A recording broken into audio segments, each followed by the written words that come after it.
Hey, welcome back to another Midweek Devotional here at Faith Assembly of God in Lisbon, North Dakota. It's a little cold outside today as I'm recording this. I finished shoveling some snow just about an hour ago, and hopefully I won't have to shovel again.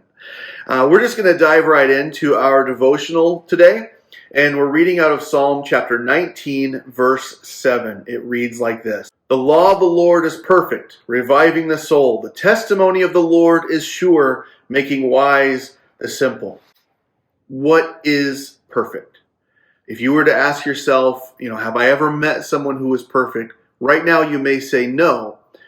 But when you initially meet some people, you sometimes might be like, you might feel as though they are as close to perfect as a human being can possibly get, right? You might buy something and say, hey, this is the perfect thing. This is what I've always wanted. I remember when I got my first iPhone, my white iPhone 4S. I thought this is the most perfect phone. This is everything I will ever need. That's the last phone I owned for a full 2 years. And I just, at the end of that 2 years, the battery was dying. It was feeling a little small in my hand as phones were getting bigger. It was no longer perfect after that. And you can probably think of something in your life you bought. Maybe it was a car. Maybe it was a table or a furnishing for your house. It seemed perfect at the time, but as time went on, it became less perfect, right? And people are the same way. Whenever we meet someone, we say, that girl's perfect for me, or that guy would make the perfect husband. Well, once we get to know them, we realize people are flawed.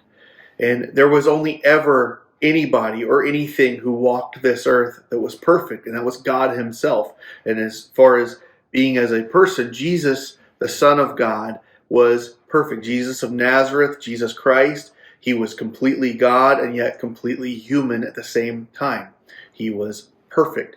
He came to seek and save the lost, to help the sick, give new life to those who are spiritually dead. And that's where the word revival comes from.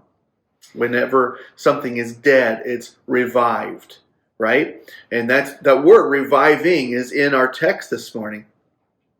Jesus, the word, the law, he came to fulfill the law. He is perfect and reviving to the soul. Every soul, before they met Jesus, before they had an encounter with Christ, they were dead. They were lost. They were dead in their trespasses, right? And yet they meet Jesus and they encounter new life. Just encountering him one time gives us new breath, new life to our souls. It's a fresh breath to our souls. And not only does our soul receive new life, but we have a new energy, a new perspective.